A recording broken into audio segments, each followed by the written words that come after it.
कभी आपने खुद से सवाल किया है कि झगड़े की वजह क्या होता है? दो पति पत्नियों के बीच में झगड़े की सबसे बड़ी जड़ क्या होती है? कपल के बीच में क्या ऐसा होता है जो झगड़ा शुरू हो जाता है?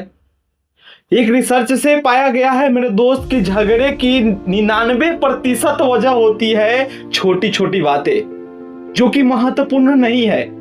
मेरे दोस्त, मैं एक उदाहरण आपको समझाता हूं। मान लीजिए कि एक राहुल और एक रश्मि है। माफ कीजिएगा अगर किसी की नाम अगर राहुल और रश्मि हो, तो मेरा उद्देश्य है सिर्फ आपको एग्जाम्पल से समझाना। राहुल अपने ऑफिस से थका हुआ तनावग्रस्त आता है और रात में उसे खाना मिलता है, डिनर मिलता है, और उसको डिनर पसंद नहीं आता है।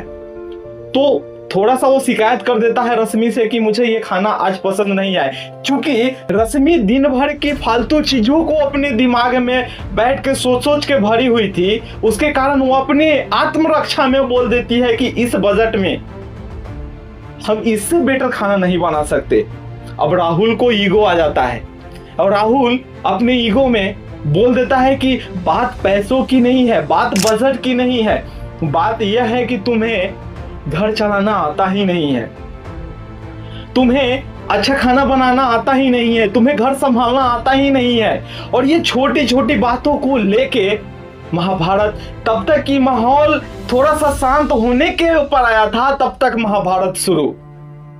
और महाभारत में जब तक थोड़ा सा आर्ग्यूमेंट हुआ कि बात आ जाती है उसके माँ बाप पे बीच में सेक्स की बात, और बीच में बहुत सारे, जैसे शादी के पहले तो तुमने ये वादा किया था, शादी के पहले तुमने ये वादा किया था, तुम शादी से पहले इतने मुझसे प्यार करते थे, लेकिन आज वो सब नहीं है। और इन छोटी छोटी बातों को लेके ही झगड़ा शुरू हो जाता है। महत्वपूर्ण ये नहीं कि रश्मि खाना सही नहीं बनाई थी, महत्वपूर्ण ये नहीं होता है झगड़े की वजह की उसने थोड़ी सी बात बोल दिया, महत्वपूर्ण ये नहीं है कि राहुल ने कुछ दोस्तों को अपने घर पे बुला लिया और रश्मि को बुरा लग गया, महत्वपूर्ण ये नहीं है कि फोन पे रश्मि कहीं बात कर रही थी और राहुल को बुरा लग गया। महत्वपूर्ण होता है मेरे दोस्तों छोटी छोटी बातें जिसके कारण घर में झगड़ा शुरू हो जाता है। छोटी छोटी वो बातें जब तक आप सोचते रहोगे ना, उस बात को पकड़ोगे, और सबसे उसका बड़ा कारण होता है मेरे दोस्त ईगो।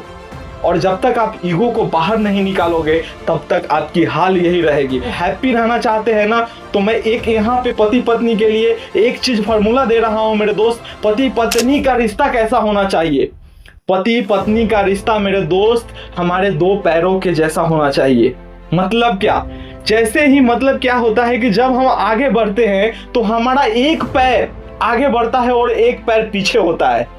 तो जब हम एक पैर को आगे करते हैं तो पीछे वाले पैर को बुरा नहीं मानता है कि वो हमसे आगे चला गया। सेम उसी तरह मेरे दोस्त, जब हमारा दूसरा पैर आगे बढ़ता है तो फिर उस पीछे वाले पैर को बुरा नहीं लगता है कि वो हमसे आगे क्यों गया। सेम उसी तरह हमारे जीवन में भी वो रिश्ते होने चाहिए कि अगर पत्नी कहीं पे भी थोड़ा सा आगे चली जाती है, अगर वो कुछ बोल दी तो हमको उसको सहना है, अगर वो पति ने कुछ कह दिया तो उसका बुरा नहीं माना है। ये छोटी छोटी बातों को लेकर ही झगड़े शुरू होते हैं, और फिर होता है महाभारत, और फिर होता है दोनों में अलग। तो मेरे दोस्त, जो मैंने समझाया है उस पर गौर कीजिएगा। सिर्फ हमारे पैर है, वो पैरों के जैसे ही हमारे रिश्ते होने चाहिए, क्योंकि एक आगे बढ़े तो पीछे वाले को बुरा नहीं लगना चाहिए। क्योंकि हमारे पैरों में कोई ईगो नहीं होता है कि एक पैर क्यों आगे गया, पीछे मेरा वाला पैर, क्योंकि दोनों एक दूसरे का सहारा है और एक दूसरे के सहारे से ही हम कहीं चल पाते हैं। तो मेरे दोस्त, मैं बताना ये चाहता हूँ, मैं समझाना ये चाहता हूँ कि जिस तरह से हमारे पैर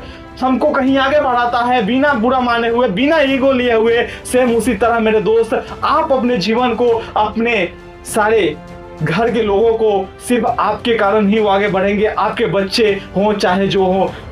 तो मेरे दोस्त, मैं आशा करता हूं आप लोग से, जितने भी कपल अगर आप लोग देख रहे होंगे पति पत्नी, उनसे मैं एक रिक्वेस्ट करता हूं मेरे दोस्त कि ये छोटी छोटी झगड़े की वजह बन के एक बहुत बड़ा मुद्दा मत खड़ा कीजिए। जीवन में खुश रहिए, शांति लाइए, तब शांति अगर आएगी तब जाके आप अपने जीवन में खुश रहेंगे। तो मेरे दोस्त, खुशहाल जीवन से ही आपका परिवार बढ़ेगा, आपका घर आगे बढ़ेगा। तो मेरे दोस्त, अगर आपको समझ में आया हो, अगर मैं आपके जीवन में थोड़ा सा भी वैल्यू ऐड किया हूं, अगर आप मेरे चैनल पे नए हैं तो प्लीज लाइक और सब्सक्राइब जरूर कीजिएगा। हम मिलते हैं आपसे नेक्स्ट वीडियो में, तब तक आप सीखते रहिए, सिखाते रहिए, अपने देश और अपने जीवन को आगे बढ़ाते रहिए। जय हिंद, जय भारत।